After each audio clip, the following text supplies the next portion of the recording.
Bismillahirrahmanirrahim. Evo danas smo u bošnjačkom džematu u Miluzu. Razgovaramo sa imamom ovog džemata. Uvaženi imam Efendija, da se predstavite i kažite nam nešto o vašem džematu. أعوذ بالله من الشيطان الرجيم بسم الله الرحمن الرحيم قال رب اشرح لي صدري ويسر لي أمري واحلل عقدة من لساني يفقهوا قولي رب زدني علما وفهما وألحقني بالصالحين صدق الله العظيم. Evo, dragi i uvaženi glavni imame Isa Efendi Dacić, dragi i uvaženi poštovani pratitelji ovog videa i YouTube kanala, kao što reče glavni imam, nalazimo se u prostorijama koje su u vlasništvu džemata Miluz. Ovaj džemat je većinski sačinjen od Bosanaca koji žive u Bosni i Hercegovini, ali i od naroda Bošnjaka, Sandžaka, kao i naše braće muslimana iz Albanije, Kosova i Turske povremeno. Ja sam ovdje nepune 2 godine imam i ono što ja mogu kazati iz moje perspektive je da džemat polako, ali sigurno možemo kazati napreduje, razvija se, uvodi dodatne aktivnosti. Džemat trenutno broji oko 80 članova, s tim da je taj broj u porastu, možemo kazati, skoro pa svakog mjeseca neko se novi učlani. Ljudi saznaju za nas obzirom da se geografski nalazimo na vrlo atraktivnoj lokaciji, na tromeđi Francuske, Švicarske i Njemačke, što je jedan veliki plus jer narod se doseljava iz centralnog dijela Francuske ovdje. Nalazimo se u zoni gradskoj, možemo tako kazati, Miluz, i u krugu od 30 km oko nas možemo sigurno pronaći do 500 naših domaćinstava, naroda sa našeg područja, što kazuje da imamo jedan ogroman potencijal za razvojem, za jednim zaista jakim, perspektivnim i stabilnim džematom. Naše trenutne aktivnosti su džuma namaz petkom, akšam i jacija petkom i subotom, te mektepska pouka nedjeljom. Također imamo kurs sufare za odrasle subotom, u terminu od akšama do jacije, a nekad bude i posle jacije u zimskom periodu.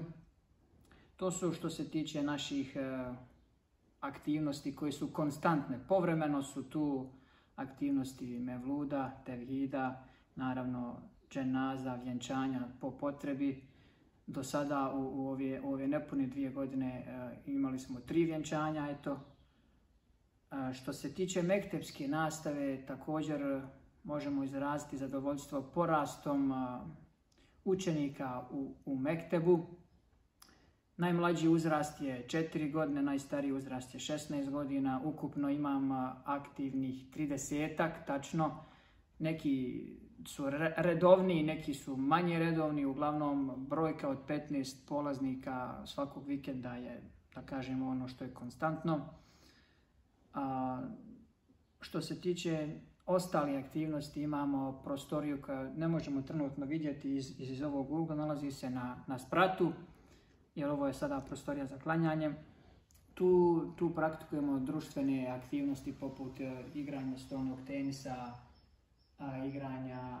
igranja stolnog fudbala i tako dalje. Preko puta naše prostorije se nalazi park i igralište u kojem se također okupljamo i družimo se na taj način, sve sa ciljem zbližavanja i približavanja našeg naroda u ovaj naš džemat. Također oformili smo džematsku biblioteku. Još uvijek to nije u stanju u kojem mi želimo, još uvijek narod nije dovoljno razvio taj sluh, potrebu za čitanjem, ali svakako smo naišli na pozitivne kritike, što nas raduje, što je nam je cilj. Koliko otprilike imate redovnih članova u džematu? Redovnih članova, možemo kazati da je ovo jedan možda od vrlo rijetkih džemata koji ima politiku plaćanja putem banke, odnosno svojim članovima nudi žiro račun ili kako se to zove u Francuskoj RIB, preko kojega, da kažemo, ljudi kada se jednom učlane ne moraju da vode brigu da li su platili, kada će platiti. I to je mnogo lakše za džemat, odnosno za evidenciju džematskog budžeta, a i za naše džematlije članove ne moraju razmišljati jesu li platili, jer ljudi uvijek nekako postanu nemarni pa im se to nakupi pola godine, godinu. A članova koji plaćaju putem riba imamo 52 člana, možda i čak u svim našim džematima Francuske i najviše. Pored njih ja bih još sigurno dodao 15 članova koji ne plaćaju putem riba, ali su vrlo redovni, plate za godinu ili za pola godine. Tako da ta brojka varira od 60 do 65 redovnih članova. Imate li možda tačne podatke ili makar približne podatke koliko Bošnjaka živi u ovom gradu? U ovom gradu, ako njemu pridodamo i zone koje nisu baš u ovom gradu, poput San Luisa koji je na samoj granici sa Švicarskom, živi oko 500 domaćinstava, što je zaista jedna zavidna brojka. I naš je trenutačni cilj da što je moguće više tih familija privučemo. Mi ovdje brojimo nekoliko članova iz San Luisa, brojimo nekoliko članova romske populacije, sandžačke, ljudi iz Sandžaka, sa Kosova, što dovoljno kazuje da smo otvoreni za sve ljude, da nemamo nikakvih predrasuda. Možemo se slobodno pohvaliti da nam dolaze ljudi koji ne razumiju naš jezik na džumu, kažu da se ovdje lijepo osjećaju, kao što su naša braća muslimani iz Maroka ili iz Turske. Htio sam kazati da pored ove prostorije za klanjanje, pored mektepske prostorije, pored sale za društvene aktivnosti imamo i instaliranu, da kažemo, kuhinju u koju koristimo između namaza vikendom za kahvu, za čaj i tako dalje. Imamo instaliranu abdesthanu koju je jedan naš džematlija uvakufio. I sljedeći nam je cilj, ako Bog da, možda čak probati preseliti se u neke malo veće prostorije, obzirom da ovdje oskudnjevamo sa parking mjestima, što je nama jedan od velikih problema. I svakako u budućnosti džemat razmišlja i želi se posvetiti našim mlađim naraštajima, te bi s tim u vezi nam bio potreban prostor u kojem ćemo moći provoditi i ponuditi našoj omladini prostora za druženje kao nekakve sale ili park mjesta.